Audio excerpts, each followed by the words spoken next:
പരിശുദ്ധ പരമദിവ്യകാരുണ്യത്തിന്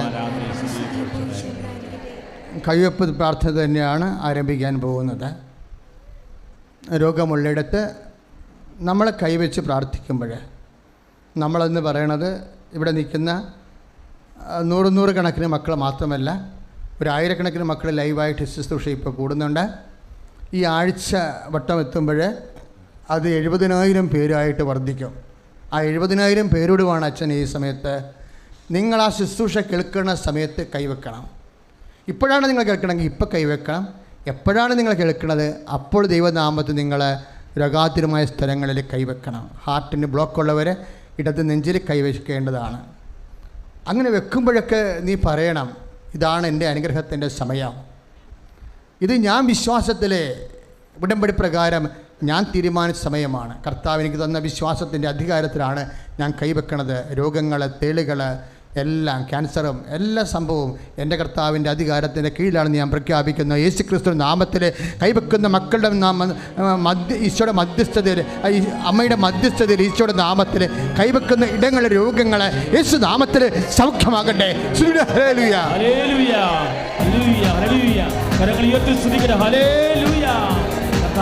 സമർപ്പിച്ച് പ്രാർത്ഥിക്കുന്നു. കൈവച്ച് ഓരോ മകളെയും ഇപ്പോൾ സ്പർശിക്കണമേ കർത്താവേ. അത്ഭുതകരമായ സൗഖ്യം, വിടുതൽ നൽകണമേ. രോഗമെല്ലാം മാറിടട്ടെ, കഷ്ടമെല്ലാം നീങ്ങിടട്ടെ. രോഗമെല്ലാം മാറിടട്ടെ, കഷ്ടമെല്ലാം നീങ്ങിടട്ടെ. തിരുമുറിവിനാൽ സുഖപ്പെടട്ടെ, തിരുമുറിവിനാൽ സുഖപ്പെടട്ടെ. ഇന്നത്തെ സാക്ഷ്യത്തിലുള്ളതാണ് ഉടമ്പടി എടുത്ത് ഉടമ്പടി തൈലം തേച്ചപ്പോൾ ക്രിയാറ്റിൻ നോർമലായെന്നല്ലേ. അപ്പോൾ ക്രിയാറ്റിൻ കൂടിയ മക്കൾ, കിഡ്നി അസുഖമുള്ളവരെ നടുവിൽ കൈവെക്കുക, കിഡ്നിക്ക് എന്തെങ്കിലും വീക്കമുള്ളവർ, കല്ലുള്ളവർ, ക്രിയാറ്റിൻ കൂടുതലുള്ളവർ നടുവിൽ കൈവെക്കുക. അധികാരത്തോടെ എല്ലാ അധികാരവും എനിക്ക് നൽകപ്പെട്ടിരിക്കുന്നുവെന്നാണ് ഈശോ പറഞ്ഞത്. എന്നിട്ട് ആ അധികാരം സുവിശേഷ പ്രവർത്തകർക്ക് കൈമാറി. നീ കൃപാസനത്തിൻ്റെ പത്രം ആത്മരക്ഷയ്ക്ക് വേണ്ടി വിതരണം ചെയ്യുമ്പോൾ കർത്താവിൻ്റെ സുവിശേഷ പ്രവർത്തകനായി നീ മാറുകയാണ്, പ്രവർത്തകയായി. അപ്പോൾ അധികാരം നിന്നിലേക്കായി മാറിയിരിക്കുകയാണ്. സ്തുതിക്കട്ടെ, ഹല്ലേലൂയ. കർത്താവ് യേശു ക്രിസ്തുവിൻ്റെ ഉന്നതമായ നാമത്തിലെ സഭയുടെ അധികാരത്തിലെ കുരിശിൻ്റെ അടയാളത്തിൽ കൈവെക്കുന്ന ഇടങ്ങളിൽ രോഗങ്ങൾ യേശു നാമത്തിൽ സൗഖ്യമാകട്ടെ. Hallelujah, hallelujah, hallelujah. കർത്താവേ സ്പർശിക്കണമേ എന്ന് പ്രാർത്ഥിക്കുന്നു, സൗഖ്യപ്പെടുത്തണമേ എന്ന് പ്രാർത്ഥിക്കുന്നു.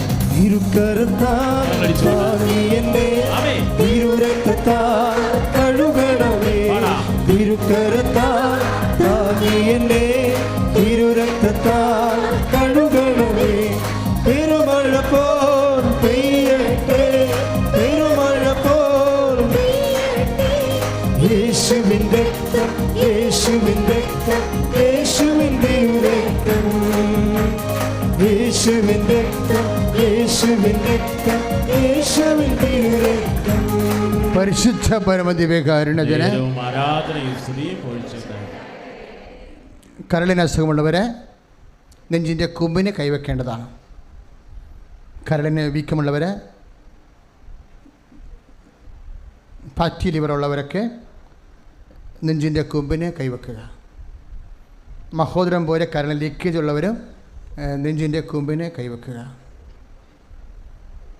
പാങ്ക്രിയാസ് ഉള്ളവർ ഇടത് നെഞ്ചിൻ്റെ താഴെ കൈവെക്കുക, വലത് നെഞ്ചിൻ്റെ താഴെ കൈവെക്കുക. പാങ്ക്രിയാസിന് വീക്കം, പാങ്ക്രിയാസിൽ കല്ല് എല്ലാവരും. തൈറോയിഡ് ഉള്ളവർ, ടോൺസൈറ്റ് രോഗങ്ങളുള്ള, സ്പോണ്ടിലോസിസ് രോഗമുള്ളവർ കഴുത്തിൽ ഈശോ നാമത്തിൽ കൈവെക്കുക. ശിരോരോഗങ്ങളുള്ളവരെ, കണ്ണിലെ കാഴ്ചക്കുറവ്, ചെവിയുടെ കേൾവിക്കുറവ്, പല്ലുവേദനകൾ, മോണപ്പഴുപ്പ്, വായുനാറ്റം, തലയ്ക്ക് പുകച്ചിൽ, തലച്ചോറിന് മരവിപ്പ്, അതുപോലെ തന്നെ തലച്ചോറിൽ സൂക്ഷ്മ ഞരമ്പുകൾക്ക് ബ്ലോക്ക്, അങ്ങനെയുള്ളവരെ ശിരസ്സിൽ കൈവെക്കുക. വെറുതെ വെച്ചാൽ പോരാ, അച്ഛൻ പറഞ്ഞു തരാം അതിൻ്റെ രീതികൾ, പ്രാർത്ഥനകൾ.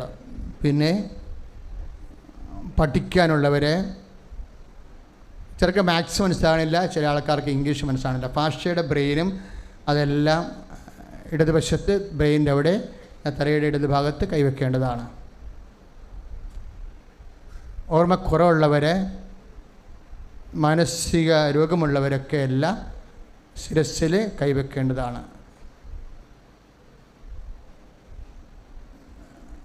എന്നിട്ട് ഈ രോഗത്തെ നീ സമർപ്പിക്കണം, പ്രാർത്ഥിക്കുക. കർത്താവായ ദൈവമേ, ഞാൻ പരിശുദ്ധ അമ്മ വഴി ഈശോട് ചെയ്തതും ചെയ്യാൻ പോകുന്നതുമായ ഉടമ്പടി പ്രകാരം അമ്മയുടെ മധ്യസ്ഥതയിലെ ഈശോയുടെ നാമത്തിലെ ഞാൻ കൈവെക്കുന്ന ഇടങ്ങളിലെ മുഴുവൻ രോഗങ്ങള് കൃപാസനത്തിൽ പ്രത്യക്ഷപ്പെട്ട പരിശുദ്ധ അമ്മയുടെ മധ്യസ്ഥതയിലെ യേശുവിന്റെ നാമത്തിലെ ദിവ്യകാരുണ്യത്തിന്റെ ശക്തിയാൽ സൗഖ്യമാകട്ടെ.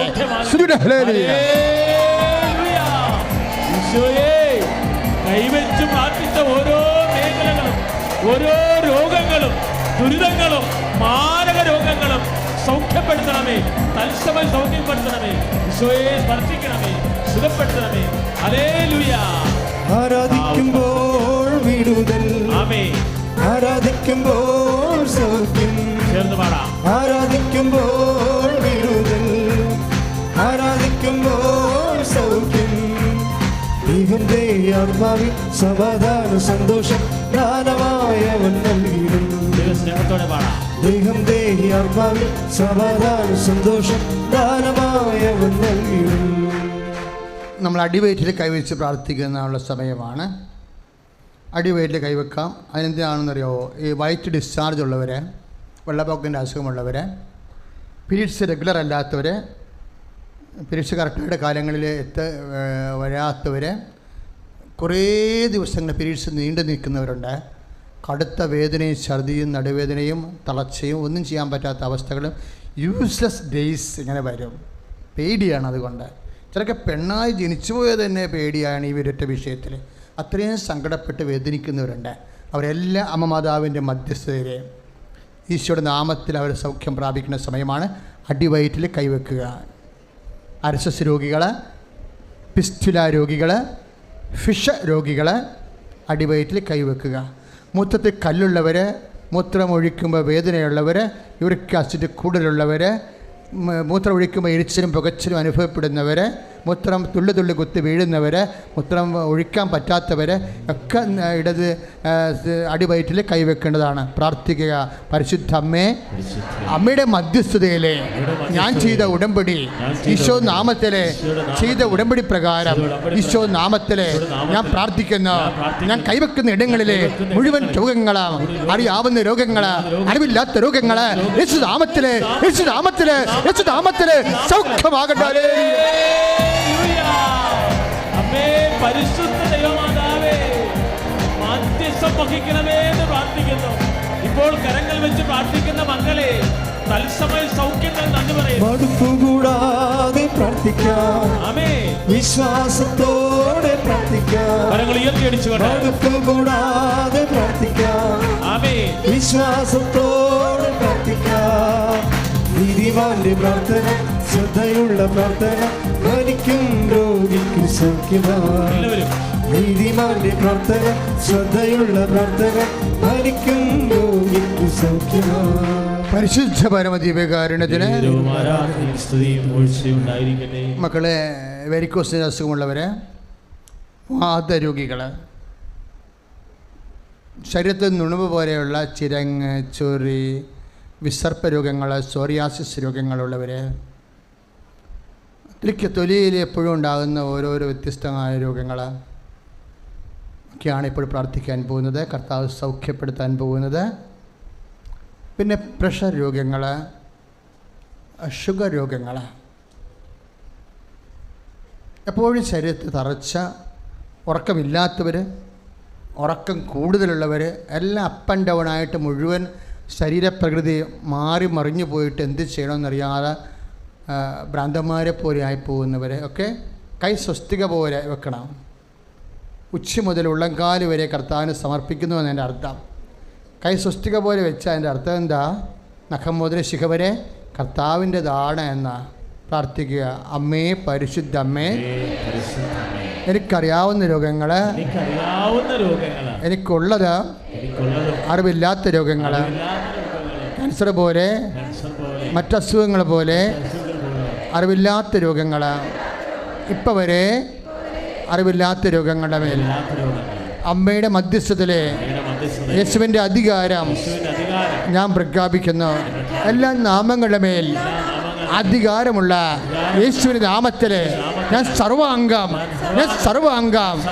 യേശുവിൻ്റെ നാമത്തിൽ സൗഖ്യമാകട്ടെ. കരങ്ങൾ ഉയർത്തി സ്തുതിക്കട്ടെ. കർത്താവായ ദൈവമേ, തളവാദ രോഗിയെ സൗഖ്യപ്പെട്ട ദൈവമേ, അന്തന് കാഴ്ച കൊടുത്ത ദൈവമേ, ബദിരിന് കേൾവി കൊടുത്ത ദൈവമേ, ഉമന് സംഭാഷണം കൊടുത്ത ദൈവമേ, എല്ലാ രോഗഭാഗങ്ങളെ സുഖപ്പെടുത്തണമേ. അഭിഷേകമേ,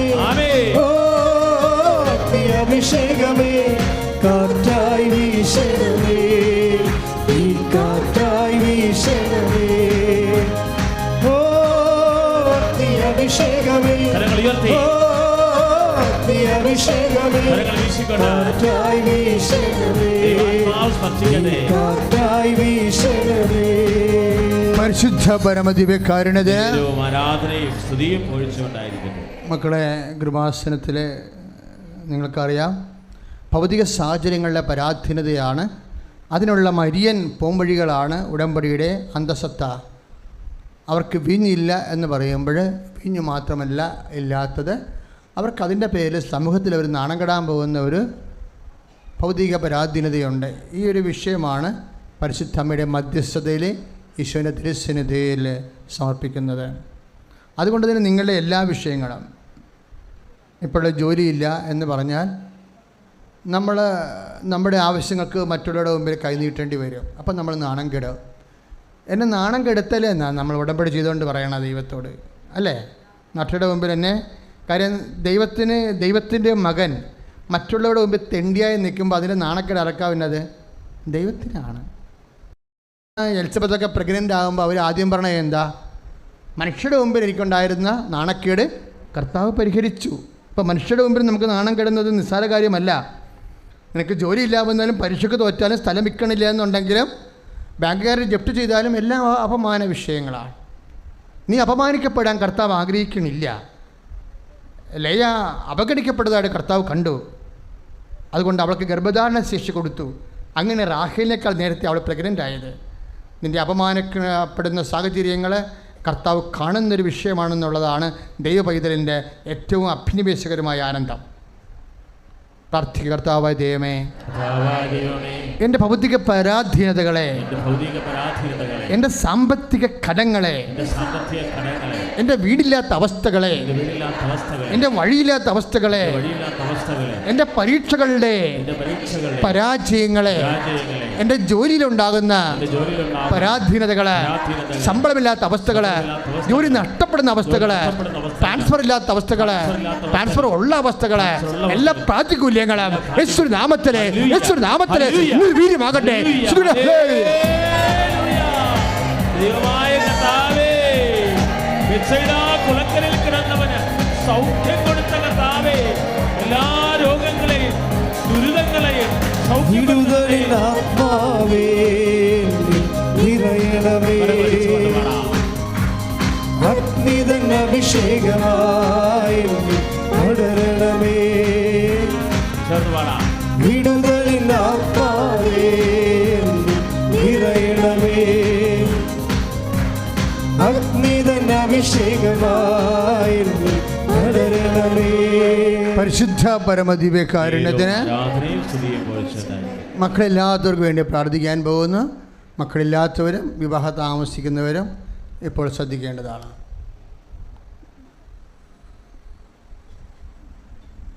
ഈ കഴിഞ്ഞ നവംബർ മാസത്തെ ഏറ്റവും നല്ല സാക്ഷ്യങ്ങൾ 20 കൊല്ലമായും 14 വർഷമായും മക്കളില്ലാത്തവർക്ക് ഉടമ്പടി എടുത്തപ്പോൾ ഈ 2 മക്കളെ വീതം കിട്ടിയതാണ്. 9 കൊല്ലമായി മക്കളില്ലാത്തവർക്ക് ഉടമ്പടി എടുത്തപ്പോൾ 3 കുഞ്ഞുങ്ങളെ ഒറ്റ പ്രസവത്തിൽ കിട്ടിയതാണ് നവംബർ മാസത്തിലെ നല്ല സാക്ഷ്യങ്ങൾ. അപ്പോൾ മക്കൾ എന്ന് പറയണത് കൃപാസനത്തിലെ അമ്മയുടെ ഒരു പ്രധാനപ്പെട്ട പരിഗണനാ വിഷയമാണ്. അപ്പോൾ ഡോക്ടർ അങ്ങനെ പറഞ്ഞു, നിങ്ങൾക്ക് സെമനില്ല, കൗണ്ടില്ല, മൊബിലിറ്റി ഇല്ല, ഇതൊക്കെ ശാസ്ത്രീയമായ സത്യങ്ങളാണ്.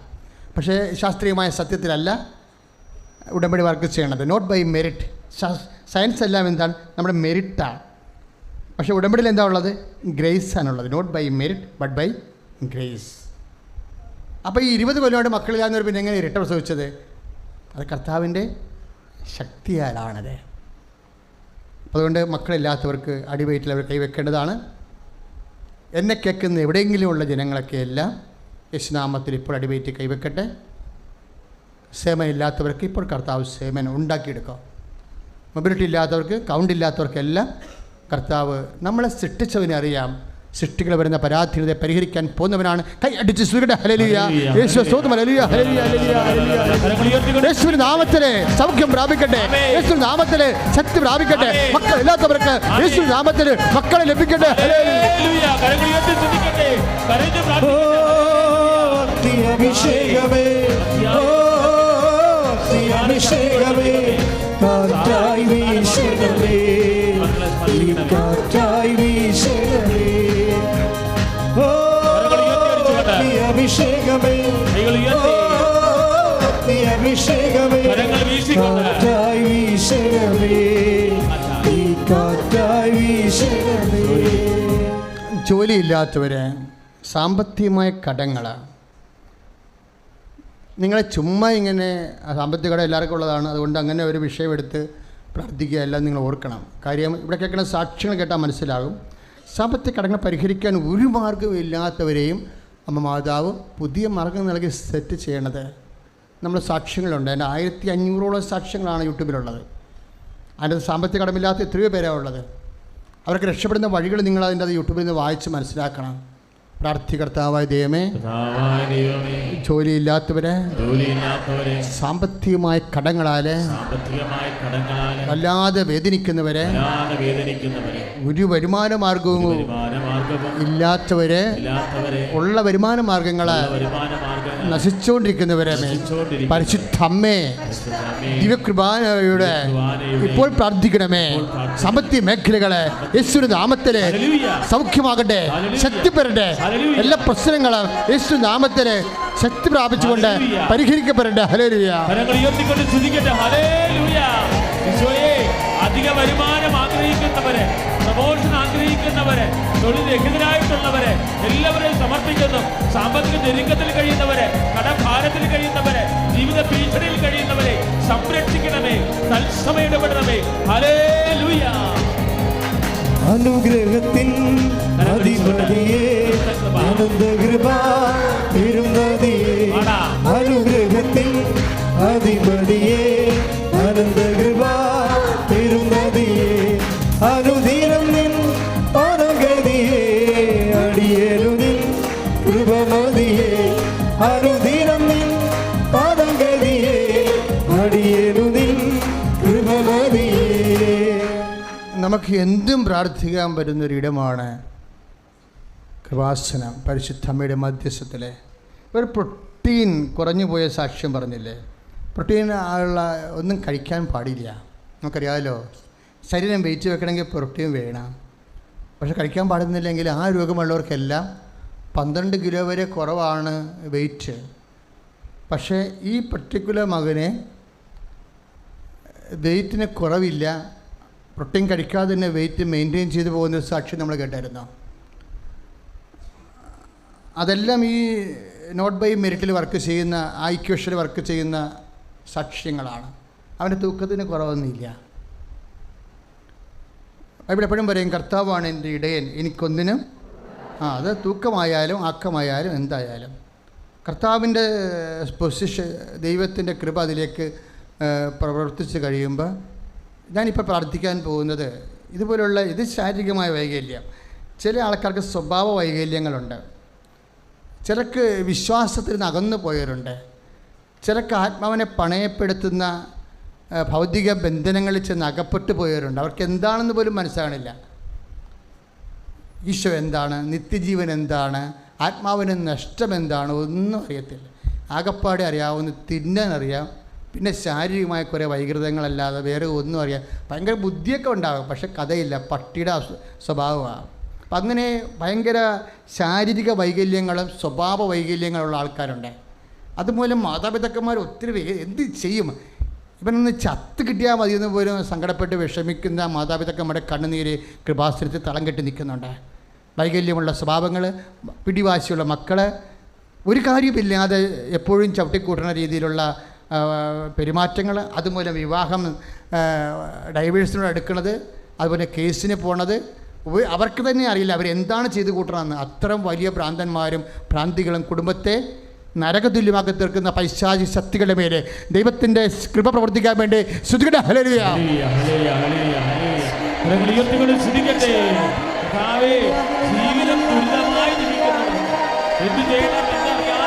Lord Jesus, pour out your spirit.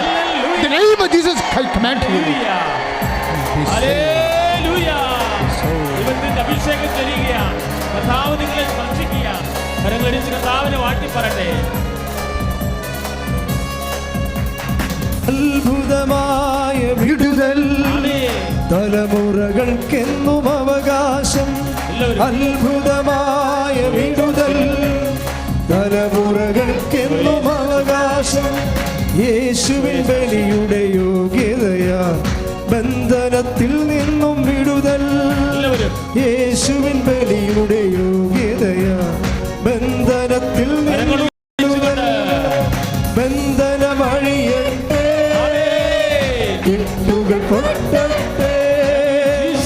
ബന്ധനമഴിയട്ടെ, കെട്ടുകൾ പൊട്ടട്ടെ. യേശുവിൻ്റെ തിരുരക്തം ഞങ്ങളിൽ നിറയട്ടെ. യേശുവിൻ്റെ തിരുരക്തം ഞങ്ങളിൽ നിറയട്ടെ. നിറച്ച വസ്തുക്കൾ എടുക്കുക, നിറച്ച വസ്തുക്കൾ എടുക്കുക. സമാപനാശീർവാദത്തിൻ്റെ സമയം. ശ്രദ്ധിക്കേണ്ട ചില കാര്യങ്ങളുണ്ട്. നേരത്തെ പറഞ്ഞായിരുന്നു ഡിസംബർ മാസത്തിൽ മൊത്തം എല്ലാ ശുശ്രൂഷാ ദിവസങ്ങളിലും ഉടമ്പടി നേർച്ച വസ്തുക്കൾ കാശുരൂപം നഷ്ടപ്പെട്ടവർക്ക് ഉടമ്പടി കാശുരൂപം പുതിയത് കൊടുക്കുമെന്ന് പറഞ്ഞിരുന്നു. അപ്പോൾ നിങ്ങൾ ചെയ്യേണ്ട ഇത്രേ മാത്രമേ ഉള്ളൂ. നിങ്ങളുടെ ഉടമ്പടി പേപ്പർ അപ്ഡേറ്റ് ആണെന്ന് പരിശോധിക്കണം. അത് 8-ാം നമ്പർ കൗണ്ടറിൽ കൊണ്ടേ കൊടുത്ത് ഉടമ്പടി പേപ്പർ കാണിച്ചാൽ അത് അപ്ഡേറ്റ് ആണ്, നവംബർ തൊട്ട് വരെ അപ്ഡേറ്റ് ആണെന്ന് കണ്ടാൽ അവർ തീർച്ചയായിട്ടും അവിടുന്ന് അതിന്മേൽ കുത്തിത്തരും, സൈൻ ചെയ്ത് തരും. അപ്പോൾ അച്ഛൻ 3:30 ഇവിടെ ഓഫീസിലുണ്ട്. അച്ഛൻ ഇവിടെ ടേബിളേ വരും, അച്ഛൻ ഇവിടെ ഓൾട്ടറിൽ വരും, ആൾത്താരെ വരും. 3:30 അങ്ങനെ നമ്പർ വാങ്ങിച്ച് 1 2 3 4 എന്ന് പറഞ്ഞ നമ്പർ തരും. അവർ നിങ്ങളുടെ ഉടമ്പടി പത്രിക പരിശോധിച്ചതിന് ശേഷം അത് അപ്ഡേറ്റ് ആണ്, ഉടമ്പടി മുടങ്ങിയിട്ടില്ല എന്ന് കാണുകയാണെങ്കിൽ തീർച്ചയായിട്ടും അവരത് സൈൻ ചെയ്ത് തരും. നമ്പർ സൈൻ ചെയ്ത് തരുമ്പോൾ അത് നിങ്ങൾ 2 ചെയ്യണം. അതായത് ഉടമ്പടി കാശുരൂപം ഇപ്പോൾ പ്രത്യേകം വെഞ്ചരിക്കണമല്ല, ഇത് ഉടമ്പടിക്ക് വേണ്ടി വെഞ്ചരിച്ചിട്ടുള്ള കാശുരൂപമാണ്. ഈ കാശുരൂപം ഇത് അതിൻ്റെ ഉടമ്പടിയുടെ കാശുരൂപത്തിൻ്റെ ചില ആൾ കൊളുത്തൊടിഞ്ഞിട്ടുണ്ട്, ചില ആൾക്കാർക്ക് അത് ഒടിഞ്ഞു പോയിട്ടുണ്ട്. അപ്പം അത് തിരിച്ചേൽപ്പിച്ചാൽ അത് തന്നെ തിരിച്ചു തരും. ചില ആൾക്കാർക്ക് കളഞ്ഞു പോയിട്ടുണ്ട് തിരക്കിൻ്റെ ഇടയിൽ. അപ്പോൾ അവർക്ക് അതിന് അനുപേക്ഷ്യമായ ഉപോത്ബലകമായ കാശുരൂപം തരും. ഇപ്പം ഇത് തിരിച്ചേൽപ്പിക്കുന്നവർക്കുള്ളതാണ് ഇത് തന്നെ കൊടുക്കും. പിന്നെ അതിൻ്റെ ഈ കളഞ്ഞുപോയി എന്ന് പറഞ്ഞാൽ അവർക്ക് ഈ കാശുരൂപം തരും. പക്ഷെ നിങ്ങളുടെ ഇത് രണ്ടും ഉടമ്പടിയുടെ പവർ ഒന്ന് തന്നെയാണ്. പക്ഷേ അതനുസരിച്ചാണ് ബ്ലെസ് ചെയ്തിരിക്കുന്നത്. അപ്പം ഇന്ന് വരെ തുടങ്ങാം. ഈ ഡിസംബർ 31-ാം തീയതി വരെ എല്ലാ ശുശ്രൂഷയ്ക്കും, ശുശ്രൂഷ എന്ന് പറയുന്നത് എന്താണ്, നമുക്കിന്ന് ഈ മാസം സെക്കൻഡ് സാറ്റർഡേ അച്ഛനുണ്ടാകത്തില്ല. ബാക്കി എല്ലാ 10 ശുശ്രൂഷയ്ക്ക് അച്ഛനുണ്ടാവും. 10 ശുശ്രൂഷകൾ. അപ്പോൾ എല്ലാ തിങ്കളാഴ്ചയും എല്ലാ ചൊവ്വാഴ്ചയും 3:30 മണിക്ക് നിങ്ങളെ ഉടമ്പടി കാശുരൂപം നഷ്ടപ്പെട്ടവർക്ക് തിരിച്ചു കൊടുക്കുന്നതാണ്. പക്ഷേ അച്ഛൻ്റെ അടുത്ത് വരുമ്പോൾ സ്വാഭാവികമായിട്ടും ഇന്ന് കാശുരൂപം നഷ്ടപ്പെട്ടെന്ന് പറഞ്ഞാൽ നിങ്ങൾ സത്യം ചെയ്യേണ്ടി വരും. എന്താ കാര്യം, ഈ മകൾക്ക് കൊടുത്തിട്ട് വരികയാണെങ്കിൽ നമുക്കറിയത്തില്ലല്ലോ. അപ്പോൾ അത് കാര്യം ഇത് വരുമ്പോൾ നമ്മൾ പൊട്ടങ്ങൾ കളിക്കേണ്ട സംഭവമല്ല, വിളിക്കാൻ തേക്കണ പാണ്ടാവും. അപ്പോൾ എൻ്റെ അടുത്ത് വരുമ്പോൾ അപ്പോൾ നിങ്ങൾ അങ്ങനെയുള്ളവർ മക്കൾക്ക് കൊടുത്തിട്ടുള്ളവർ അത് പറയണം, മകൾക്ക് കൊടുത്താണെന്ന് പറയണം. മകൾക്ക് കൊടുത്തതാണെന്ന് അവരോട് പറയണം, സത്യാവസ്ഥ പറയണം. അവരപ്പോൾ എഴുതി വെക്കും, മകൾക്ക് കൊടുത്തതാണെന്ന് എഴുതി വെക്കും. അപ്പോൾ അവർക്ക് ഈ കാശുരൂപമാണ് തരണത്. അങ്ങനെ കൈമാറ്റം ചെയ്യാൻ പാടില്ലാത്തതാണത്. കളഞ്ഞു പോയവർക്കും കൈമാറ്റം ചെയ്തവർക്കുമാണ് ഈ കാശുരൂപം വെച്ചിരിക്കുന്നത്. എപ്പോഴും നമ്മൾ ശ്രദ്ധിക്കണം. അപ്പോൾ അതവിടെ പറയണം. ഇവിടെ വന്ന് അച്ഛൻ നിങ്ങളെ കള്ളി പിടിക്കാനിടയായ പിന്നെ ഉടമ്പടി പോലും ക്യാൻസലായി പോകും. കള്ളത്തരം കാണിക്കുന്ന ആളാണെന്ന് വിചാരിച്ചാൽ പിന്നെ ആ ഉടമ്പടി നിലനിൽപ്പില്ലല്ലോ. കാശുരൂപത്തിന് പോലും കള്ളത്തരം പറയുന്ന പാർട്ടിയാണെന്നുണ്ടെങ്കിൽ പിന്നെ ആ ഉടമ്പടിയും ദൈവവുമായിട്ടത് നിലനിൽക്കത്തില്ല. അപ്പോൾ വളരെ ശ്രദ്ധിച്ച് വേണം ചെയ്യാൻ. അപ്പോൾ കാര്യം ഇത് നമുക്ക് അത്യാവശ്യമാണ്. ഉടമ്പടി കാശുരൂപം കളയാൻ പാടില്ല. അത് നമുക്ക് ഉടമ്പടിയുടെ ജ്ഞാപകമായിട്ടാണത് സൂക്ഷിക്കുന്നത്. അതുകൊണ്ട് ശ്രദ്ധിക്കുക. ഈ ഡിസംബർ മാസം മാത്രമേ ഉള്ളൂ 31-ാം തീയതി വരെയുള്ള 10 കൂട്ടായ്മയൊക്കെ ഉടമ്പടി കാശ് നഷ്ടപ്പെട്ടവർക്ക് തിരിച്ചു കൊടുക്കുന്നതായിരിക്കും. അതിൻ്റെ അംശങ്ങളുണ്ടെങ്കിൽ, നഷ്ടപ്പെട്ട അംശങ്ങളുണ്ടെങ്കിൽ അതിൻ്റെ ആ കാശുരൂപം തന്നെ ഉടമ്പടി കാശുരൂപം തന്നെ തിരിച്ചു കൊടുക്കും. കളഞ്ഞു പോയവർക്കാണെങ്കിൽ അതിൻ്റെ രീതിയിലുള്ള കാശുരൂപം ഉടമ്പടിയുടെ പ്രാർത്ഥന എല്ലാം സെയിമാണ്. അപ്പോൾ അത് നമ്മൾക്ക് അറിയാൻ വേണ്ടിയാണ്. കളഞ്ഞു പോയതും നഷ്ടപ്പെട്ടതും നമ്മൾക്ക് കേടുപാട് വന്നതും തമ്മിൽ അച്ഛന് എപ്പോഴായാലും അറിയണമല്ലോ. കൗൺസിലിങ്ങിന് വരുമ്പോൾ എപ്പോഴും നമ്മൾ ശ്രദ്ധിക്കേണ്ട കാര്യം ഇപ്പോഴത്തെ രീതി അറിയാമല്ലോ. അതായത് ഉടമ്പടി 90 ദിവസമേ ആണ് ഉടമ്പടി ഉള്ളത്. പ്രധാനപ്പെട്ട പ്രാർത്ഥനയാതും 90 ദിവസം കൊണ്ട് ഉടമ്പടി തീരും. പിന്നെ ചില ആൾക്കാർ ഉടമ്പടി പുതുക്കുന്നുണ്ട്. അപ്പോൾ ഉടമ്പടിയെ സംബന്ധിച്ച് അത് അച്ഛനെ കാണുന്ന പ്രാർത്ഥനയല്ല, അത് ഉടമ്പടി അതിൽ തന്നെ നിലനിൽക്കുന്നതാണ്. അപ്പോൾ നിങ്ങൾ ഉടമ്പടി 90 ദിവസം എടുത്തു കഴിഞ്ഞാൽ പിന്നെ നിങ്ങൾക്ക് വരാൻ പറ്റിയില്ല, നിങ്ങൾ രാജ്യം വിട്ട് പോകണം, നാട് വിട്ട് പോകണം, അല്ലെങ്കിൽ പറ്റാത്ത കണ്ടീഷനാണെങ്കിൽ നിങ്ങളത് 90 ദിവസം നോക്കിയാൽ മതി. പിന്നെ ദൈവം നിങ്ങളെ ആ ഉടമ്പടി പ്രകാരം നിങ്ങളുടെ വിശ്വസ്ത അനുസരിച്ച് നിങ്ങളെ ബ്ലെസ് ചെയ്തോളൂ. പക്ഷേ ഒത്തിരി പേര് ചെയ്യണത് ഉടമ്പടി പുതുക്കുന്നുണ്ട് അവർ. അപ്പോൾ 1-ാം പ്രാവശ്യം പുതുക്കണമെങ്കിലും 2-ാം പ്രാവശ്യം പുതുക്കണമെങ്കിലും നമുക്ക് ഈസിയാണ്. അത് 6-ാം നമ്പറിൽ എവിടെയോ അവിടെ പുതുക്കുന്നുണ്ട് ഉടമ്പടി. പക്ഷേ അവിടെ കയ്യിൽ പത്രത്തിൻ്റെ കാർഡ് കൃത്യമായിട്ട് കിട്ടിയാൽ മതി. പക്ഷേ ചില ആൾക്കാർ കാണിക്കണത് പത്രം ഇവിടെ വന്ന് മേടിച്ചിട്ട് പുതുക്കാൻ പോകും. അപ്പോൾ അതൊക്കെ വരുമ്പോൾ അവിടെ എഴുതി വെക്കും, പത്രം ഇവിടെ വന്നാൽ മേടിച്ചത് പ്രേക്ഷിത പ്രവർത്തനം ചെയ്തിട്ടില്ലെന്ന്. അതാ പ്രശ്നമാണ്. കാര്യം പുതുക്കിയ ഡേറ്റും നിങ്ങളുടെ പത്രത്തെ ഡേറ്റും എപ്പോഴായാലും അച്ഛൻ്റെ ശ്രദ്ധയിൽപ്പെടും. എപ്പോഴായാലും നിങ്ങൾക്ക് ഇഷ്യൂ ഉണ്ടാകുമ്പോൾ വരുമല്ലോ. അപ്പോൾ നിങ്ങൾ പുതുക്കിയ ഡേറ്റും പത്രത്തെ ഡേറ്റും ഒന്നാണെങ്കിൽ പ്രേക്ഷിത പ്രവർത്തനം ചെയ്യാതെയാണ് പുതുക്കി വാങ്ങിച്ചതെന്നുള്ളത് വ്യക്തം. കാര്യം ഉടമ്പടിയാണ്, അല്ലാതെ ഇത് പൊട്ടങ്കളിയല്ല. അത് കാരണം വളരെ ശ്രദ്ധിച്ച് ചെയ്യാൻ പറ്റത്തുള്ളൂ എല്ലാ വിഷയവും. നിങ്ങൾ ആ ഉടമ്പടിയുടെ പ്രേക്ഷിത പ്രവർത്തനങ്ങളിലൂടെയാണ് ഞങ്ങൾക്കറിയണത് നിങ്ങൾ ഉടമ്പടി കൃത്യമായിട്ടാണ് ചെയ്യണമെന്നുള്ളത്. അപ്പോൾ അതുകൊണ്ട് പുതുക്കിയ ഡേറ്റും നോക്കും. ഇപ്പോൾ ആരെങ്കിലും ഇപ്പോൾ നിങ്ങളെ ഇവിടെ ചില ആൾക്കാരൊക്കെ സ്വാധീനിച്ച് കൂടെ കള്ളത്തരമൊക്കെ കാണിക്കുന്നുണ്ടെന്ന് എൻ്റെ ശ്രദ്ധയപ്പെടുന്നത്. അപ്പോൾ നിങ്ങൾക്കും പ്രശ്നമാണ്, അവർക്ക് കുറച്ച് കഴിയുമ്പോൾ പ്രശ്നം ഉണ്ടാവും. അപ്പോൾ അതെപ്പോഴും നമ്മളെ ശ്രദ്ധിക്കുക. കാര്യം നമ്മൾ ദൈവത്തോട് ചെയ്ത ഉടമ്പടിയാണ്. അവിടെ അച്ഛൻ എന്നാ പറയണത് അതിൻ്റെ അകത്ത് പിന്നെ ആർക്കും വേറെ സ്വന്തം തീരുമാനം എടുക്കാൻ അവകാശമില്ല. അപ്പോൾ 1-2 ഉടമ്പടി ഈശോയുടെ പുതുക്കും. 3-ാമത്തെ ഉടമ്പടി മുതലാണ് അച്ഛൻ കോൺഫറൻസിൽ മെസ്സേജ് പറയണത്. 3-ാമത്തെ പക്ഷേ 3-ാമത്തെ ഉടമ്പടി പുതുക്കണമെന്നുണ്ടെങ്കിൽ പാടാണ്, ബുദ്ധിമുട്ടാണ്. കാര്യം നിങ്ങൾ സാക്ഷ്യം എഴുതി കൊടുക്കണം അവിടെ. അതിൻ്റെ ഒരു കോപ്പി ഓഫീസിലിരിക്കും, ഒരു കോപ്പി നിങ്ങളുടെ ഫയലിലിരിക്കും. ആ സാക്ഷ്യം കണാഗുണ സാക്ഷ്യങ്ങളൊന്നും അംഗീകരിക്കത്തില്ല. ഉടമ്പടി ബേസ്ഡ് ആയിട്ടുള്ള സാക്ഷ്യങ്ങൾക്ക് നിങ്ങൾ കിട്ടിയിട്ടുണ്ടോ ഇല്ലെന്ന് നോക്കും. ഉടമ്പടി സാക്ഷ്യങ്ങളില്ല എന്നുണ്ടെങ്കിൽ അവിടെ അടുത്ത സെക്ഷനിലേക്ക് അവരെ പ്രൊമോട്ട് ചെയ്യേണ്ട കാര്യമില്ല. ഉടമ്പടി അനുഭവം കിട്ടിയിട്ടില്ല, കാരണം ഉടമ്പടി അനുഭവത്തിൻ്റെ പ്രാർത്ഥനയാണ്. അത് നിങ്ങൾക്ക് കിട്ടിയിട്ടില്ല എന്നുണ്ടെങ്കിൽ പിന്നെ അതിൻ്റെ മേജർ സെക്ഷനിലേക്ക് നിങ്ങളെ പ്രൊമോട്ട് ചെയ്യാൻ പറ്റത്തില്ല. അപ്പോൾ കറക്റ്റായിട്ട് നിങ്ങളത് എഴുതി കൊടുക്കണം. ഇന്ന കാര്യങ്ങൾ ഉടമ്പടി പ്രകാരം വെച്ചിരുന്നു, ഇന്ന കാര്യം നടന്നു എന്ന് പറഞ്ഞ് അതിൻ്റെ ഒരു കോപ്പി നിങ്ങളുടെ കൂടെ ഉണ്ടാകണം, ഒരു കോപ്പി ഓഫീസിലുണ്ടാകും.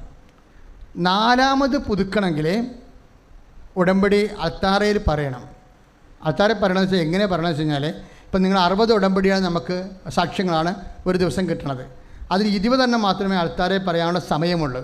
ബാക്കി 40 എണ്ണം പറയാൻ പറ്റത്തില്ല. പക്ഷെ അത് സൂക്ഷിച്ചിട്ടുണ്ട്. അത് മോശം സാക്ഷ്യമായതുകൊണ്ടല്ല, ഉടമ്പടിയുടെ ഫീച്ചേഴ്സ് അതിനകത്ത് കുറവായതുകൊണ്ടാണ് അത് മാറ്റിവെക്കണത്. കാര്യം ഉടമ്പടി അല്ലാതെ നടക്കാവുന്ന സാക്ഷ്യങ്ങളുണ്ടെങ്കിൽ നമ്മളതിന് പ്രാധാന്യം കൊടുക്കത്തില്ല. ഉടമ്പടിയുടെ സമയച്ചുരുക്കമുണ്ട്, പിന്നെ നോട്ട് ബൈ മെറിറ്റുണ്ട്, പിന്നെ I will come with you, ഞാൻ നിൻ്റെ കൂടെ വരും. അതിനൊക്കെ അടയാളം കണ്ടാലാണ് അത് ഉടമ്പടി സാക്ഷ്യങ്ങളായിട്ട് മാറണത്. ആ സാക്ഷ്യങ്ങൾ മെയിൻ അൾത്താരെ പറയിപ്പിക്കണത്. ബാക്കിയുള്ള സാക്ഷ്യങ്ങൾ ബുധൻ വ്യാഴം വെള്ളി ശനി ഞായർ വരെ ഇവിടെ താഴെ പറയിപ്പിക്കും, അൾത്താരെ പുറത്തിറക്കി പറയിപ്പിക്കും. അത് പക്ഷേ അതിന് ഇവിടുന്ന് ചീട്ട് തരുമ്പോൾ 4-ാമത്തെ പുതുക്കി തരും. പക്ഷേ ഈ 4 പുതുക്കും കഴിഞ്ഞ് ഈ മെയിൻ ഓൾട്ടറെ പറയുന്ന സാക്ഷ്യത്തിനാണ് ബ്ലൂ ഉടമ്പടി തരണത്. നീല ഉടമ്പടി തരത്തില്ലേ? അപ്പോൾ നേരത്തെ നീല ഉടമ്പടി മേടിച്ച ആൾക്കാർ സാക്ഷ്യം പറഞ്ഞിട്ടില്ലെങ്കിൽ അതിന് കപ്പാസിറ്റി ഇല്ല. സാക്ഷ്യം പറയാൻ കുറേ ആൾക്കാർ നീല ഉടമ്പടി മേടിച്ചിട്ട് പോയിട്ടുണ്ട്. അവർക്കൊരു സാക്ഷ്യമില്ല, വെറുതെ ഇങ്ങനെ പത്രം മേടിച്ച് മാത്രം കൂട്ടി അപ്പോൾ അവർക്ക് പിന്നെ അവർ മറുപടി പറയണം. എന്തുകൊണ്ട് അവർക്ക് സാക്ഷ്യമില്ലാതെ വന്ന് ചില ആൾക്കാർ സാക്ഷ്യം പറയാൻ നാണമായിട്ട് പറയാതിരിക്കുന്നുണ്ട്. അതാണ് പ്രശ്നം വന്നിരിക്കുന്നത് ഇവിടെ. കർത്താവിനെ ഏറ്റുപറയാൻ നാണക്കേടുള്ളവൻ, കർത്താവിനെ എതിരെ ലജ്ജിച്ച നിന്നെക്കുറിച്ച് കർത്താവിന് ലജ്ജിക്കും. അപ്പോൾ അങ്ങനെ കർത്താവ് ലജ്ജിക്കുന്ന ആൾക്കാരെ നമ്മളെ പ്രൊമോട്ട് ചെയ്യത്തില്ല. അവർ സാക്ഷ്യം കിട്ടിയ അനുഭവങ്ങൾ, ക്ലാസ് ആയിട്ട് അനുഭവങ്ങൾ അവർ പറയണം. അതുകൊണ്ട് 3 തൊട്ട് അങ്ങോട്ട് എല്ലാം സാക്ഷ്യമാണ്. സാക്ഷ്യമായാൽ മാത്രമേ പിന്നീട് ഇപ്പം മെസ്സേജൊക്കെ എടുക്കണില്ലേ ആൾക്കാർക്ക്, ആ മെസ്സേജ് എല്ലാം പോണതെല്ലാം 3 തൊട്ടുള്ള ഉടമ്പടിക്കാണ്. അത് ഈ കൊല്ലം മാത്രമേ ഉള്ളൂ. അടുത്ത കൊല്ലം പോലും 3 ഉണ്ടാകത്തില്ല, 4 തൊട്ടേ ഉണ്ടാകത്തുള്ളൂ. മിക്കവാറും 6 മാസം കഴിയുമ്പോൾ തന്നെ 3ൻ്റെത് മാറും. 3 ഉടമ്പടി പുതുക്കിയാൽ മെസ്സേജിലോട്ട് പോകത്തില്ല. കാര്യം അത്ര കണ്ട ആൾക്കാരെ ഉടമ്പടി ചെയ്യണത്. ഞാൻ എണ്ണമൊന്നും പറയണില്ല, നിങ്ങൾക്കറിയാം എണ്ണമൊക്കെ ഇവിടെ വരുമ്പോൾ മനസ്സിലാകുന്നതിനൊക്കെ അത്ര കണ്ട ആൾക്കാരെ ഉടമ്പടി ചെയ്ത് മാറണത്. അപ്പോൾ ഈ ആൾക്കാരെ കാണണമെങ്കിൽ എല്ലാം മെസ്സേജിലോട്ട് പോകണമെങ്കിൽ ഒരാൾക്ക് 15 മിനിറ്റ് വേണം. അങ്ങനെ ഇൻവെസ്റ്റ് ചെയ്യണമെങ്കിൽ അയാൾ അത്രയും സമയം ഉടമ്പടിയുമായിട്ട് ദൈവമായിട്ട് ചിലവഴിച്ച് വിശുദ്ധി, ശക്തി, സാക്ഷ്യം, ഇത്രയും കാര്യങ്ങൾ വേണം. സഭയെ വളർത്തിയിരിക്കണം അയാൾ. സഭയെ വളർത്തണം, ഇടവകയെ വളർത്തണം. അങ്ങനെ സഭാ സമൂഹത്തെ ശക്തിപ്പെടുത്തുന്ന വ്യക്തികളെയാണ് നമ്മൾ സമയം കൊടുത്ത് സഹായിക്കുന്നത്. അപ്പോൾ ഏത് ഇടവകയായാലും, ഇപ്പോൾ നിങ്ങളിപ്പോൾ യാക്കോബൈസ് ഉണ്ട് ഇവിടെ, അതുപോലെ തന്നെ ഓർത്തഡോക്സ് ഉണ്ട്, പെന്തക്കോസ്തുകാർ വരെ സാക്ഷ്യം എടുത്തിട്ടുണ്ട്. പിന്നെ അക്രൈസ്തവർക്ക് ഉടമ്പടി എടുക്കാൻ അനുവാദമില്ല. കാര്യം ഉടമ്പടി ഇടത്തെ കുറേ അംശങ്ങൾ പക്ക കാത്തലിക് പ്രാർത്ഥനകളാണ്. അപ്പോൾ അതൊന്ന് എടുക്കാൻ വേണ്ടി പറയുകയെന്ന് വെച്ച് കഴിഞ്ഞാൽ ചില ഇഷ്യൂസ് ഉണ്ടായതിൻ്റെ പേരിലാണ് അതെല്ലാം സ്റ്റോപ്പ് ചെയ്തിരിക്കുന്നത്. പക്ഷേ ക്രൈസ്തവരെന്നും പറഞ്ഞ് ദൈവത്തിൻ്റെ തിരുസന്നിധിയിൽ അങ്ങനെ വേർതിരിവില്ല. അതുകൊണ്ട് നിങ്ങൾക്ക് ചെയ്യാവുന്ന നിങ്ങളുടെ സങ്കടങ്ങൾ നിങ്ങൾ കൃത്യമായിട്ടും ഇവിടെ എഴുതി കൊണ്ടുവന്ന് മാതാവിന് സമർപ്പിക്കാം. ക്രൈസ്തവർക്ക് അത് കൗൺസിലേഴ്സിന് പറയുകയാണെന്നുണ്ടെങ്കിൽ വിശുദ്ധ ജീവിതത്തിലെ മാർഗ്ഗങ്ങൾ ആവശ്യപ്പെട്ടാൽ പറഞ്ഞു തരും. എങ്ങനെയാണ് മതപരമായ അനുഷ്ഠാനക്രിയകളില്ലാതെ തന്നെ നിങ്ങൾക്ക് ക്രൈസ്തവർക്കത് ചെയ്യാൻ പറ്റും. അവർക്ക് ഉടമ്പടി തൈലം കിട്ടും, ഉടമ്പടി വിളക്ക് തെളിക്കാം. അങ്ങനെ അവർക്ക് ചെയ്യാൻ പറ്റുന്ന അവരുടെ വിശ്വാസത്തിൽ നിന്നുകൊണ്ട് ചെയ്യാൻ പറ്റുന്ന മാക്സിമം കാര്യങ്ങൾ ഇവിടെ ചെയ്യാൻ പറ്റും. പക്ഷേ ഉടമ്പടി വേറൊരു വിഷയമാണ്. ഉടമ്പടി എടുക്കാൻ ക്രൈസ്തവർക്ക് മാത്രമേ ഉടമ്പടി എടുക്കാൻ പറ്റത്തുള്ളൂ. അതാണ് ആ പ്രാർത്ഥനയുടെ പ്രത്യേകത. അതാണ്. പിന്നെ നിങ്ങൾക്ക് വേറെ കാര്യം ചെയ്യാം. ഇപ്പോൾ ക്രൈസ്തവർ ഉടമ്പടി എടുക്കുമ്പോൾ അവരുമായിട്ട് നിങ്ങൾക്ക് ബന്ധമുണ്ടെന്നുണ്ടെങ്കിൽ, അടുപ്പമുണ്ടെന്നുണ്ടെങ്കിൽ നിങ്ങളുടെ ആവശ്യങ്ങൾ അവിടെ ഉടമ്പടി വെക്കാം. ക്രൈസ്തവർക്ക് നിങ്ങളുടെ ഉടമ്പടിയിൽ അക്രൈസ്തവരുടെ ആവശ്യങ്ങളും കൂടി വെച്ചുകൊണ്ട് അവർക്ക് വേണ്ടി പ്രാർത്ഥിക്കാം. നിങ്ങൾക്ക് അങ്ങനെ വെച്ച് പ്രാർത്ഥിക്കുമ്പോൾ അവർ വിശുദ്ധിയായിട്ട് ജീവിക്കണമെന്നുണ്ടെങ്കിൽ നേർച്ച വസ്തു നിങ്ങൾക്ക് അവർക്ക് കൊടുക്കുകയും ചെയ്യാം.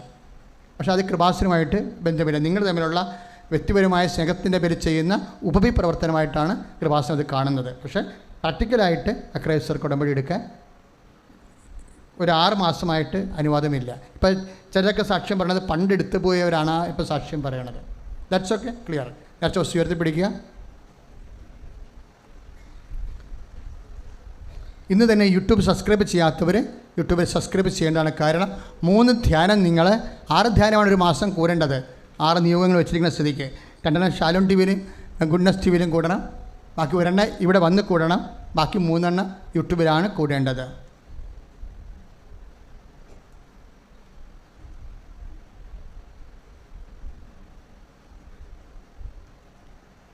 വിശ്വാസപ്രമാണം ചൊല്ലട്ടെ.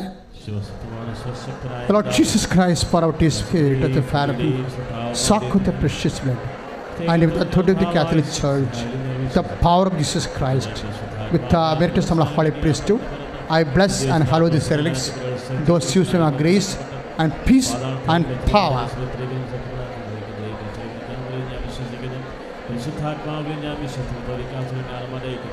പാപങ്ങളുടെ മോചനത്തിലും ശരീരത്തിലും കൃത്യമായ ജീവിതത്തിൽ ഞാൻ വിശ്വസിക്കുന്നു. സ്വർണ്ണമാലകളെല്ലാം നിങ്ങളുടെ വിലപിടിച്ച വസ്തുക്കൾ നിങ്ങൾ സ്വകാര്യമായി സൂക്ഷിക്കേണ്ടതാണ്. തിരക്കുള്ളതുകൊണ്ട് ചില ബുദ്ധിമുട്ടുണ്ടാകുന്നുണ്ട്. ഇവിടെ പ്രത്യേകം ശ്രദ്ധിക്കേണ്ടതാണ്. നേർച്ച വസ്തുക്കൾ കൃപാസന സ്റ്റോളിൽ നിന്ന് മാത്രമേ, വെഞ്ചരിച്ച നേർച്ച വസ്തുക്കളാണ് വേണ്ടതെന്നെങ്കിൽ അത് കൃപാസന സ്റ്റോളിൽ നിന്ന് വാങ്ങിക്കേണ്ടത്. പുറത്ത് നാട്ടുകാർ അവരുടെ ജീവിത ആവശ്യത്തിന് വേണ്ടി വിൽക്കുന്നുണ്ട്. അതും കൃപാസനമായിട്ടൊരു ബന്ധമില്ല. വെഞ്ചരിച്ചതല്ല, കൃപാസനത്തിൻ്റെതാണെന്ന് പറഞ്ഞുകൊണ്ട് അത് ഉപയോഗിക്കേണ്ട കാര്യമില്ല. നിങ്ങൾക്ക് എന്തെങ്കിലും അത്യാവശ്യം ഉണ്ടെങ്കിൽ അത് ഉപയോഗിച്ച് മേടിക്കുന്നതിൻ്റെ അച്ഛന് വിരോധമില്ല. പക്ഷേ കൃപാസനം എന്ന് പറയുന്നത് അതിൻ്റെ നേർച്ച വസ്തുക്കൾ അതിൻ്റെ അനുഷ്ഠാന വിധി പ്രകാരമാണ് ഉടമ്പടി പ്രാർത്ഥനയും ഉപവാസവും ദൈവബലി അർപ്പിച്ചിട്ട് പ്രത്യേക വിധത്തിലാണ് ഉടമ്പടിക്ക് വേണ്ടി ആശീർവദിക്കുന്നത്. അത് കൃപാസനത്തിൻ്റെ മതിൽക്കെട്ടിൻ്റെ ഉള്ളിലാണ് ആ സ്റ്റോളുകളിൽ നിന്ന് ലഭിക്കത്തുള്ളത്. നിറച്ച് ഇന്ന് ഉടമ്പടി പ്രാർത്ഥന ദിവസം ഒന്നും ഉടമ്പടി പുതുക്കലില്ല. ഉടമ്പടി പുതുക്കൽ ശരിയാവാത്ത കൊണ്ടാണ്. ഭയങ്കര തിരക്കിൽ ഉടമ്പടി കൊണ്ട് ഉദ്ദേശിക്കുന്ന കാര്യങ്ങൾ നടക്കണില്ല. അതുകൊണ്ടാണ് ഉടമ്പടി പുതുക്കൽ അവസാനിപ്പിച്ചിരിക്കുന്നത്. പക്ഷേ ഉടമ്പടി പുതുതായിട്ട് എടുക്കാൻ പറ്റും. പക്ഷേ 2.5 മണിക്കൂർ ക്ലാസ് ഉണ്ട്. അത് മനസ്സാക്ഷിയോട് കൂടാൻ ഉദ്ദേശിക്കുന്നവർ മാത്രമേ തന്നെ ആ ക്ലാസ് കൂടിക്കഴിഞ്ഞ് മാത്രമേ ആ ക്ലാസ്സിൽ നിന്ന് വെച്ച് അവർക്ക് ചീട്ട് കൊടുക്കും. ആ ചീട്ട് കൊണ്ടേ കൊടുത്താൽ മാത്രമേ ഉടമ്പടി ചെയ്യിക്കത്തുള്ളൂ. അല്ലാതെ നിങ്ങൾ ഹോട്ടൽ മതിലൊക്കെ വെച്ചുകൊണ്ട് ഉടമ്പടി പൂർത്തീകരിച്ചുകൊണ്ട് വന്ന് അവിടെ കൗൺസിലിംഗ് പോയി കുത്തിരിക്കുന്ന ആ പഴയ പ്രാന്തം പരിപാടിയൊന്നും നടക്കത്തില്ല. അതൊക്കെ ദോഷം ചെയ്തിട്ടുണ്ട് ഒത്തിരി. അതുകൊണ്ട് ക്ലാസ് കൃത്യമായിട്ട് കൂടിയിട്ട് ഞങ്ങൾ ക്ലാസ് കഴിയുമ്പോൾ ഞങ്ങൾക്ക് ചീട്ട് തരും. ആ ചീട്ടും കൊണ്ടുപോയാണ് കൗൺസിലിങ്ങിന് വേണ്ടി പോകേണ്ടത്. സമാപന ആശീർവാദം സ്വീകരിക്കുക. വസ്തുക്കൾ ഉയർത്തിപ്പിടിക്കട്ടെ, ഇരുകരങ്ങൾ ഉയർത്തി സ്തുതിക്കട്ടെ. ഇതാ കർത്താവ് നിങ്ങളെ ആശീർവദിക്കാൻ പോവുകയാണ്. നീ ഉടമ്പടിയിൽ സമർപ്പിച്ച കാര്യങ്ങളെല്ലാം ഓർക്കണം. പുതുക്കിയപ്പോൾ സമർപ്പിച്ച കാര്യങ്ങൾ ഓർക്കണം. ജീവിക്കുന്ന ദൈവം തന്നെ ആശീർവദിക്കാൻ കരങ്ങൾ ഉയർത്തി യേശുവേ എന്ന് വിളിക്കട്ടെ. കർത്താവിത ആശീർവദിക്കുക. വിദൂരങ്ങളിൽ പ്രാർത്ഥിക്കുന്നവരെ ആശീർവദിക്കുന്നു. കർത്താവെ സ്പർശിക്കണമേ, ഈശോയെ ബന്ധിക്കണമേ, ഈശോയെ ഏറ്റെടുക്കണമേ, സംരക്ഷിക്കണമേ. ഹല്ലേലൂയ. മാരക രോഗങ്ങൾ സൗഖ്യപ്പെടുത്തണമേ. തീരാവ്യാധികളിൽ നിന്നും കടക്കലിൽ നിന്നും മോചിപ്പിക്കണമേ. യേശുവേ യേശുവേ. ശിരസ് നമിച്ച് പരിശുദ്ധ പരമ ദിവ്യകാരുണ്യ ഈശോയ്ക്ക് പരിശുദ്ധ പരമ ദിവ്യകാരുണ്യ ഈശോയ്ക്ക് പരിശുദ്ധ പരമ ദിവ്യകാരുണ്യ ഈശോ.